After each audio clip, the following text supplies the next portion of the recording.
The late summer sun sat heavy over the neighborhood, a kind of golden haze falling over the trimmed hedges and manicured lawns.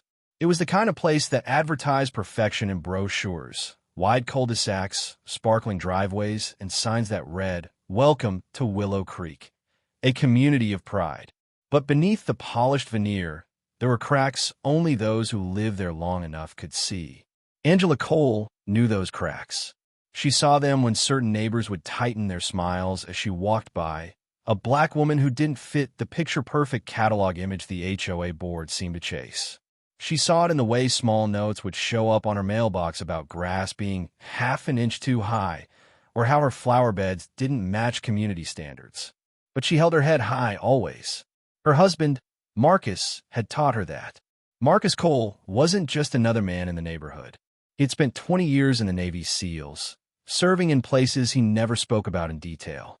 He was calm, quiet, and his presence alone carried a gravity that few could mistake. When he retired, he chose Willow Creek because he thought it would be peaceful, a place to raise their teenage daughter, a place where Angela could tend her garden, and where he could finally breathe after decades of war. But peace was fragile here. It started as a knock on the door one afternoon. Angela answered, wiping her hands on her apron. Two men in dark uniforms stood on the porch, badges pinned to their chests, though their shine looked more like something from a costume shop than official issue. "Ma'am," one of them said, his voice stern but shaky. "We're with Willow Creek Community Enforcement. You've been cited for violations." Angela tilted her head. "Community Enforcement? You mean HOA?" "Ma'am, we're the HOA police," the other said, puffing his chest. He held out a slip of paper with bold letters stamped across it. "Notice of fine." Angela read it. A $500 fine for leaving her recycling bin out too long. She let out a breath, fighting the frustration rising in her chest. "This is ridiculous," she said softly. "The city picked it up late. That's not my fault." The taller of the two men stepped closer, his hand brushing her arm as he shoved the paper against her chest. "Rules are rules. You people think they don't apply to you." Her eyes widened. "Excuse me." Before she could move, the man's hand snapped, a sharp slap across her cheek. She stumbled back, shock freezing her where she stood. It was then the men realized Marcus was home. The door behind Angela opened, and Marcus stepped out. He was in simple jeans and a faded t-shirt, but the look in his eyes shifted the air instantly. Years of training, years of discipline, surged forward as he took in the scene. His wife clutching her face, two men in fake badges standing too close. Angela whispered, "They hit me." Marcus's jaw tightened, but his voice was calm, deadly calm. "Step away from my wife." One of the men smirked, mistaking Marcus's quiet tone for weakness. "Or what? We're the law here." Marcus moved before the man could blink. A single hand strike, precise, controlled, snapped the man's head to the side, sending him sprawling across the porch.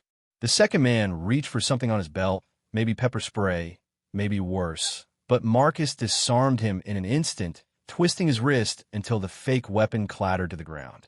The crack of bone followed, sharp and final. "You're not law," Marcus said, his voice low, steady, the kind that carried battlefield weight.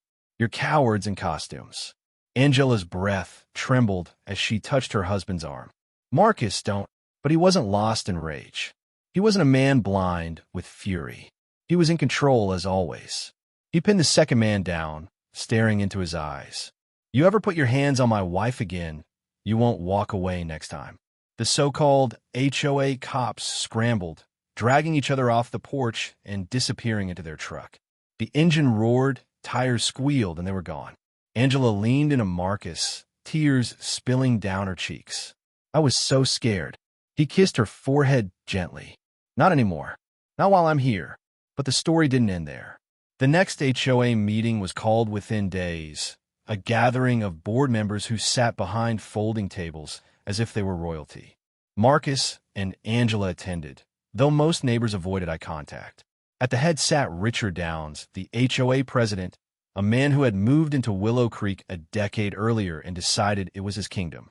"Mr. Cole," Richard said, his voice syrupy but sharp, "we've received reports of violence against our security officers. Security officers? Marcus repeated, standing tall, his arms crossed. You mean the imposters who assaulted my wife? Murmurs rippled through the crowd. Richard cleared his throat. They were enforcing rules. You assaulted them. Marcus stepped forward slowly, his voice carrying across the room. I've spent my life serving this country. I know what law enforcement looks like. Those men weren't officers. They were thugs with fake badges. And if you think intimidation will silence my family, you've underestimated me. Angela placed her hand over his, grounding him. She spoke next, her voice strong. I've lived here long enough to see how selective the rules are. Some neighbors leave bins out, and nothing happens. Some paint their doors the wrong shade, and no one blinks. But us? Always a fine. Always a knock. Always a threat. The room fell silent.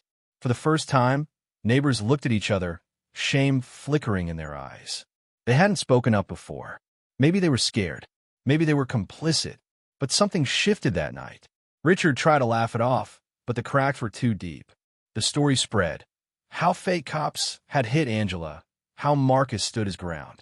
Within weeks, the HOA board fractured. Members resigned. Neighbors who once whispered began to speak, emboldened by the Coles' courage. One evening, as Angela sat on the porch watching the sunset, Marcus joined her. She touched his hand. I thought moving here would give us peace, she said softly. He looked out at the quiet street, children riding bikes, dogs barking in yards.